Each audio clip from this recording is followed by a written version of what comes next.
Israel और Hamas के बीच लगातार युद्ध चल रहे हैं। बड़ी संख्या में भारतीयों के फंसे होने की भी सूचना मिली है, लेकिन भारत सरकार ऑपरेशन अजय चलाकर अपने भारतीय नागरिकों को सुरक्षित अपने वतन वापस लौटाने का काम कर रही है। इस वक्त हम मौजूद है गोरखपुर में, और गोरखपुर में हमारे साथ बात करने के लिए मौजूद है हर्ष पल्लव, जो कि इजरायल में फंसे हुए थे, वहाँ से बीटेक कर रहे हैं, वहाँ के छात्र हैं और अभी जस्ट लैंड किए हैं और गोरखपुर अपने आवास पर पहुँचे हैं।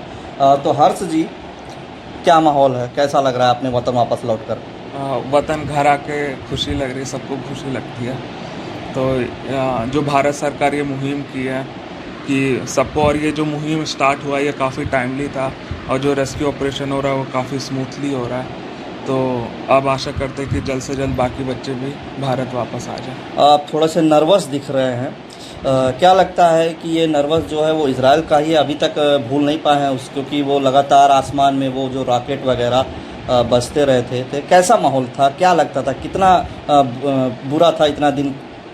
जी, रॉकेट ऐसे मतलब आमतौर पे थोड़े बहुत आते रहते थे कभी कभार, बट इस बार वाले जो स्टार्ट हुआ है सैटरडे, पिछले हफ्ते सैटरडे 6:30 बजे सुबह से अचानक से हमारे फ़ोन पे सायरन बजता है और बाहर भी सायरन आता है रॉकेट अलर्ट का।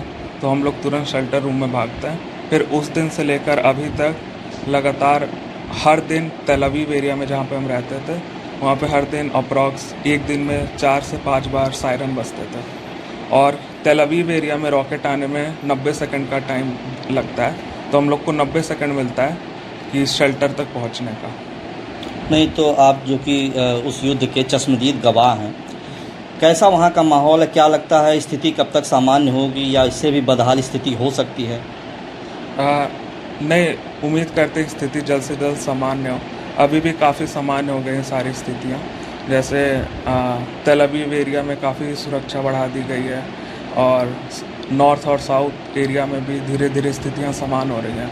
नॉर्थ और साउथ इजराइल जहाँ पे उनका बॉर्डर है, वहाँ पे स्थितियाँ ही सबसे ज़्यादा बिगड़ी थी सबसे पहले। खाने पीने को लेकर क्या आपको संघर्ष करना पड़ता था? खाने पीने का हम लोगों के पास नीचे सुपरमार्केट में सामान मिल जाता था, तो सामान सब लोग अपने हिसाब से, ज़रूरत का हिसाब से ही लेते थे। ऐसा सच कि बहुत ज़्यादा उठा ले ये कोई नहीं करता था, सारे समझदार थे वहाँ पे। और बस खाना, जब हम लोग खाना बनाते थे तो क्या पता उस टाइम सायरन बज गया तो फिर वो छोड़ के जाना पड़ता था। तो ऐसे कई बार खाना 3-4 बार में बनता था। कितना डरावना रहता था बंकरों में रुकना, और उसके बाद आसपास अगर बम फटने की आवाज़ है तो क्या कभी लगता था कि जान अभी भी है, क्या है क्या नहीं है? कितना भयानक लगता था वो बंकर में बम फटना आसपास के इलाकों में? नहीं, जैसे जो ये बंकर है, जो इजराइल सरकार है, वहाँ पे रूल है कि बंकर हर जगह रहेगा, हर एक घर में। जो मेरा डॉम्स था वो कई फ्लोर का बिल्डिंग था, तो हर एक फ्लोर पे एक बंकर रहता था। तो वो बंकर बहुत अच्छा रहने का जगह था, तो उसमें हम लोग आराम से 10 सेकंड के अंदर चले जाते थे, और हमारे पास जबकि 90 सेकंड होता था जाने के लिए। फिर वहाँ जाके हम लोग काफ़ी सुरक्षित महसूस करते थे, क्योंकि सारी सुरक्षा व्यवस्था थी उस बंकर में, लोहे के दीवार और दरवाजे, तो बंकर काफ़ी सेफ थे। बस हम लोग को अंदर बैठे हुए बाहर जो रॉकेट इंटरसेप्ट हो रहे थे आयरन डोम वाले, वो सुनाई देते थे। ऑपरेशन अजय के बारे में क्या कहेंगे कि आपका कोई अभी भी कोई साथी छूटा है या सब लोग वापस आ गए? ये जो ऑपरेशन अजय है, ये आज पहली फ्लाइट थी जिससे 212 भारतीय आए हैं, और अभी भी प्रोसेस चल रहा है, और भी भारतीय आने वाले दिनों में आते रहेंगे। तेल अवीव के इंटरनेशनल एयरपोर्ट पे पहुंचते वक्त कितना संघर्ष करना पड़ा था?